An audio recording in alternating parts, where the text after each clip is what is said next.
A grade CIBIL rating ఇచ్చింది కాబట్టే కేసీఆర్ గారు ప్రాజెక్టులకు కట్టాలనుకున్నప్పుడు మళ్ళా తిరిగి ఆయనకు అప్పులు పుట్టింది. మన రాష్ట్రం కూడా నంబర్ 1 స్థాయికి పోయింది. ఇక రేవంత్ రెడ్డి గారు వచ్చినాక ఏం చేసిండ్రు? అక్టోబర్ 10, 2024 నాడు ఇదే ఆర్ఈసీ సంస్థకు ఉత్తరం రాసిండ్రు. ఆ ఉత్తరంలో కేసీఆర్ గారిని బాగా పొగిడిండ్రు.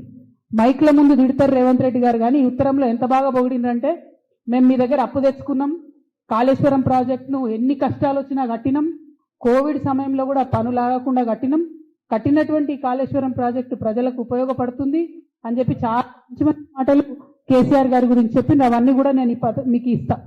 అయితే ఇందులో రేవంత్ రెడ్డి గారు ఏం అడుగుతారు అని అంటే, మన రామకృష్ణారావు గారు రాసిన ఉత్తరం ఆర్ఈసీకి లోన్ని రీస్ట్రక్చర్ చేయండి అని అడిగింది. కేసీఆర్ గారేమో కాళేశ్వరంకు తెచ్చినటువంటి లోను 2035 కల్లా ఫినిష్ చేద్దామంటే, రేవంత్ రెడ్డి గారు 2040 వరకు కట్టుకుంటా పోతాం, ఈ లోన్ను మాకు ఎక్స్టెండ్ చేయండి అని మొదటి ఉత్తరం రాసిండ్రు. తర్వాత వాళ్ళు మళ్ళా రిప్లై రాసిండ్రు, మేము మీకు లోను పెంచలేము, మీకు 2035 లోపలనే మీరు ఫినిష్ చేసుకోవాలి, మీరు కట్టాల్సినటువంటి కిస్తీలని టైంకి కట్టాలి అని చెప్తూ రాస్తూ వాళ్ళు ఒక అలిగేషన్ చేస్తారు.